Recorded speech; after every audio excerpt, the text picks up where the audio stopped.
अस्सलाम वालेकुम। यासीन आपके साथ हाजिर है। N I on market by Yasin. Daily basis पे तकरीबन आपसे मुलाकात होती है, कभी टाइम ज़्यादा हो जाता है क्योंकि जो इम्पोर्टेंट न्यूज़ होती है उस हवाले से मैं तलाश करता रहता हूँ कि जो इम्पोर्टेंट न्यूज़ जो कि मार्केट पे उसके असरात पड़ते हो वो आपके साथ शेयर किए जाएँ। बहरहाल आज बड़ा इम्पॉर्टेंट डे इस हवाले से है कि आज इस महीने यानी मई का आखिरी दिन है। आज 31 ऑफ मई है।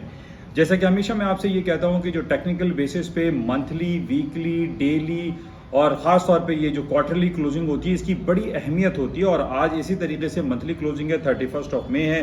मार्केट में बहुत इंपॉर्टेंट ख़बर से ज़्यादा हम ये कह सकते हैं कि टेक्निकलिटीज़ बड़ी इंपॉर्टेंस रखती हैं आज के दिन। बहरहाल इसको हम देखेंगे आज। इसके अलावा जो इम्पोर्टेंट जो ख़बरें हमारे पास आज चल रही हैं उसमें ख़ास तौर पे पिछले काफ़ी दिनों से ये ख़बरें चल रही हैं कि जनाब बरतानिया में एक भरपूर अंदाज में एक सेलिब्रेशन हो रही है। प्लैटिनम जुबली सेलिब्रेट की जा रही है क्वीन एलिजाबेथ की 70th ईयर्स ऑफ थ्रोन। इस हवाले से हमें देखना है कि इसके स्टर्लिंग पर क्या असरात मुरतब होते हैं। और इसके साथ ही आज यूरोपियन यूनियन की भी मुलाकात हो रही है, मीटिंग हो रही है रूस के पेट्रोल के हवाले से कि रूस की जो एनर्जी सेक्टर के आइटम हैं उनको ख़रीदना चाहिए यूरोपियन यूनियन को या नहीं। इस हवाले से इंपॉर्टेंट खबर है, इसका हम तफसीली जायज़ा लेंगे yasinanalysis.com पे।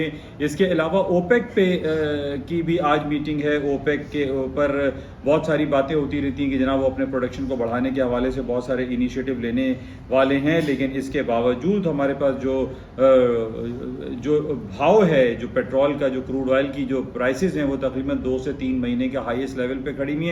$119 और 121 और 122 पे ब्रेंट ऑयल पहुंच चुका है। ये क्या वजूहात हैं? रूस और यूक्रेन के हवाले से जो जंगी की कैफियत थी उस पर क्या होगा, इसका हम तफसीली जायज़ा लेते हैं yasinanalysis.com पर। और इसके साथ ही बहुत सारी आज ख़बरें हैं। जिस तरीके से मैंने आपसे कहा कि आज ये महीने का आखिरी दिन है, इस हवाले से बहुत इम्पॉर्टेंट रहेगा। और कल होगा 1 जून, और 1 जून में हमें ये मालूम है कि बहुत सारी इंपॉर्टेंट रिपोर्ट्स आना शुरू हो जाती हैं। इसका हम तफसीली जायज़ा लेते हैं। पाकिस्तान की इकॉनमी के ऊपर थोड़ी सी बात करेंगे।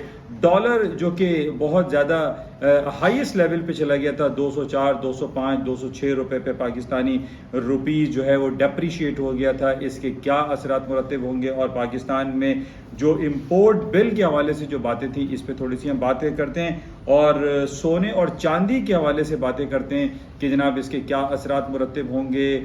CPI की बहुत बड़ी रिपोर्ट आज यूरोपियन सेंट्रल बैंक इशू करने वाला है। इसका सोने, चांदी और पेट्रोल की कीमतों पे क्या असरात मुरतब होंगे, इसका हम तफसीली जायज़ा लेते हैं yasinanalysis.com पर। आप तमाम लोगों से मेरी गुजारिश है, रिक्वेस्ट है कि इस यूट्यूब चैनल को आप ज़्यादा से ज़्यादा लाइक करें, शेयर करें और इसको सब्सक्राइब करें विद बेल आइकन, ताकि डेली बेसिस पे या वीकली बेसिस पे जो भी इंपॉर्टेंट इवेंट्स होते हैं वो आपके साथ शेयर किए जा सकें और आप अपने पोर्टफोलियो को बेहतर तौर पर मैनेज कर सकें।